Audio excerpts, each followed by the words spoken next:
అందరికీ వందనాలు. ఈరోజు బైబిల్ రీడింగ్లో కీర్తనల గ్రంథము నుండి 30వ కీర్తన, గృహ ప్రతిష్టాపన గానము. దావీదు కీర్తన. యెహోవా, నా శత్రువులను నా విషయమై సంతోషింపనీయక నీవు నన్ను ఉద్ధరించియున్నావు.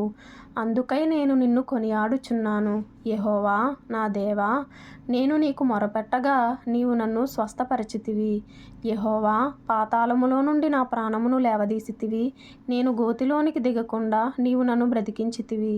యెహోవా భక్తులారా, ఆయనను కీర్తించుడి. ఆయన పరిశుద్ధమైన జ్ఞాపకార్థ నామమును బట్టి ఆయనను స్తుతించుడి.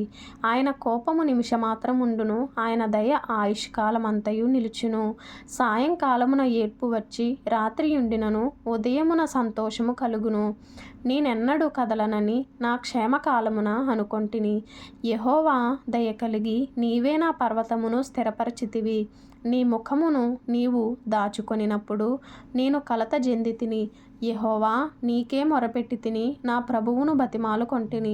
నేను గోతిలోనికి దిగిన ఎడల నా ప్రాణము వలన ఏమి లాభము? మన్ను నిన్ను స్తుతించునా? నీ సత్యమును గూర్చి అది వివరించునా? యెహోవా, ఆలకింపుము, నన్ను కరుణింపుము. యెహోవా, నాకు సహాయుడవై యుండుము. నా ప్రాణము మౌనముగా నుండక నిన్ను కీర్తించున్నట్లు నా అంగలార్పును నీవు నాట్యముగా మార్చియున్నావు. నీవు నా గోనెపట్ట విడిపించి సంతోష వస్త్రము నన్ను ధరింపజేసి ఉన్నావు. యెహోవా నా దేవా, నిత్యము నేను నిన్ను స్తుతించెదను. కీర్తన చదివిన తర్వాత బైబిల్లో నుండి నేను బుక్లో రాసుకున్న మాట, ఆయన కోపము నిమిషమాత్రం ఉండును, ఆయన దయ ఆయుష్కాలం అంతయు నిలుచును. తరువాత మార్కు సువార్త 2వ అధ్యాయము. కొన్ని దినములైన పిమ్మట ఆయన మరల కపెర్నహూములోనికి వచ్చెను. ఆయన ఇంట ఉన్నాడని వినవచ్చినప్పుడు అనేకులు కూడి వచ్చిరి. గనుక వాకిటనైనను వారికి స్థలము లేకపోయెను. ఆయన వారికి వాక్యము బోధించుచుండగా కొందరు పక్షవాయువు గల ఒక మనుష్యుని 4 చేత మోయించుకొని ఆయన యొద్దకు తీసుకొని వచ్చిరి. చాలామంది కూడియున్నందున వారు ఆయన యొద్దకు చేరలేక ఆయన యున్న చోటికి పైగా ఇంటి కప్పు విప్పి సందు చేసి పక్షవాయువు గల వానిని పరుపుతోనే దింపిరి. యేసు వారి విశ్వాసము చూచి, కుమారుడా, నీ పాపములు క్షమింపబడి ఉన్నవని పక్షవాయువు గలవానితో చెప్పెను. శాస్త్రులలో కొందరు అక్కడ కూర్చుండి ఉండిరి. వారు, ఇతడు ఇట్లెందుకు చెప్పుచున్నాడు? దేవదూషణ చేయుచున్నాడు గదా. దేవుడొక్కడే తప్ప పాపమును క్షమింపగలవాడెవడని తమ హృదయములలో ఆలోచించుకొనిరి. వారు తమలో తాము ఈలాగున ఆలోచించుకొనుట యేసు వెంటనే తన ఆత్మలో తెలుసుకొని, మీరీలాంటి సంగతులు మీ హృదయములలో ఎందుకు ఆలోచించుకొనుచున్నారు? ఈ పక్షవాయువు గలవానితో నీ పాపములు క్షమింపబడి ఉన్నవని చెప్పుట సులభమా? నీవు లేచి నీ పరుపెత్తుకొని నడువుమని చెప్పుట సులభమా? అయితే పాపములు క్షమించుటకు భూమి మీద మనుష్య కుమారునికి అధికారము కలదని మీరు తెలుసుకొనవలెనని వారితో చెప్పి, పక్షవాయువు గలవానిని చూచి, నీవు లేచి నీ పరుపెత్తుకొని ఇంటికి పొమ్మని నీతో చెప్పుచున్నానెను. తక్షణమే వాడు లేచి పరుపెత్తుకొని వారందరి ఎదుట నడచిపోయెను. గనుక వారందరూ విభ్రాంతి నొంది, మనం ఈలాంటి కార్యములను ఎన్నడూనూ చూడలేదని చెప్పుకొనుచు దేవుని మహిమపరచిరి. ఆయన సముద్ర తీరమున మరల నడిచిపోవుచుండెను. జనులందరూ ఆయన యొద్దకు రాగా ఆయన వారికి బోధించెను.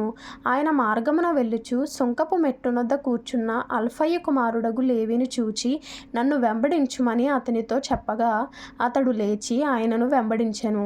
అతని ఇంట ఆయన భోజనమునకు కూర్చుండి ఉండగా సుంకరులను పాపులను అనేకులు యేసుతోనూ ఆయన శిష్యులతోనూ కూర్చుండి ఉండిరి. ఇట్టివారనేకులుండిరి. వారాయనను వెంబడించువారైరి. పరిసయ్యులలోనున్న శాస్త్రులు ఆయన సుంకరులతోనూ పాపులతోనూ భుజించుట చూచి ఆయన సుంకరులతోనూ పాపులతోనూ కలిసి భోజనము చేయుచున్నాడేమని ఆయన శిష్యులను అడుగగా, యేసు ఆ మాట విని, రోగులకే గాని ఆరోగ్యము గలవారికి వైద్యుడక్కరలేదు. నేను పాపులనే పిలువవచ్చితిని గాని నీతిమంతులను పిలువరాలేదని వారితో చెప్పెను. యోహాను శిష్యులను పరిసయ్యులను ఉపవాసము చేయుట కద్దు. వారు వచ్చి యెహోవా శిష్యులను పరిసయ్యుల శిష్యులను ఉపవాసము చేయుదురు గాని నీ శిష్యులు ఉపవాసము చేయరు. దీనికి హేతువేమని ఆయనను అడుగగా, యేసు, పెండ్లి కుమారుడు తమతో కూడా ఉన్న కాలమున పెండ్లి ఇంటివారు ఉపవాసము చేయదగునా? పెండ్లి కుమారుడు తమతో కూడా ఉన్నంతకాలము ఉపవాసము చేయదగదు గాని పెండ్లి కుమారుడు వారి యొద్ద నుండి కొనిపోబడు దినములు వచ్చును. ఆ దినములలోనే వారు ఉపవాసము చేతురు. చేతురు. ఎవడునూ పాత బట్టకు క్రొత్త గుడ్డ మాసిక వేయడు. వేసిన ఎడల ఆ క్రొత్త మాసిక పాత బట్టను వెలితిపరచును, చినుగు మరి ఎక్కువగును. ఎవడునూ పాత తిత్తులలో క్రొత్త ద్రాక్షారసము పోయడు. పోసిన ఎడల ద్రాక్షారసము ఆ తిత్తులను పిగుల్చును, రసమును తిత్తులను చెడును. అయితే క్రొత్త ద్రాక్షారసము క్రొత్త తిత్తులలో పోయవలెనని చెప్పెను. మరియు ఆయన విశ్రాంతి దినమున పంట చేలలోబడి వెళ్ళుచుండగా శిష్యులు మార్గమున సాగిపోవచ్చు వెన్నులు త్రుంచుచూ నుండిరి. అందుకు పరిసయ్యులు, చూడుము, విశ్రాంతి దినమున చేయకూడనిది వారెలా చేయుచున్నారని ఆయనను అడిగిరి. అందుకాయన వారితో ఇట్లనెను, తానును తనతో కూడనున్న వారును ఆకలిగొనినందున దావీదునకు అవసరము వచ్చినప్పుడు అతడు చేసినది మీరెన్నడూను చదవలేదా? అబ్యాతారు ప్రధాన యాజకుడై ఉండగా దేవమందిరములోనికి వెళ్ళి యాజకులే గాని ఇతరులు తినకూడని సముఖపు రొట్టెలు తాను తిని తనతో కూడా ఉన్నవారికి ఇచ్చెను గదా అని చెప్పెను. మరియు విశ్రాంతి దినము మనుషుల కొరకే నియమింపబడెను గాని మనుష్యులు విశ్రాంతి దినము కొరకు నియమింపబడలేదు. అందువలన మనుష్య కుమారుడు విశ్రాంతి దినమునకును ప్రభువై ఉన్నాడని వారితో చెప్పెను. మార్కు సువార్త చదివిన తర్వాత బైబిల్లో నుండి బుక్లో రాసుకున్న కొన్ని మాటలు. నీ పాపములు క్షమింపబడి ఉన్నవని పక్షవాయువు గలవానితో చెప్పాను. అలాగే రోగులకే గాని ఆరోగ్యము గలవారికి వైద్యుడక్కరలేదు. నేను పాపులనే పిలువ వచ్చితిని గాని నీతిమంతులను పిలువ రాలేదని వారితో చెప్పాను. ఆత్మీయంగా బలపడాలి అనుకునేవారు ఈ ఛానల్ని ఫాలో అవ్వండి. అలాగే సబ్స్క్రైబ్ చేసుకోండి, లైక్ చేయండి, షేర్ చేయండి. ప్రభు మీకు తోడై ఉండునుగాక. ఆమేన్.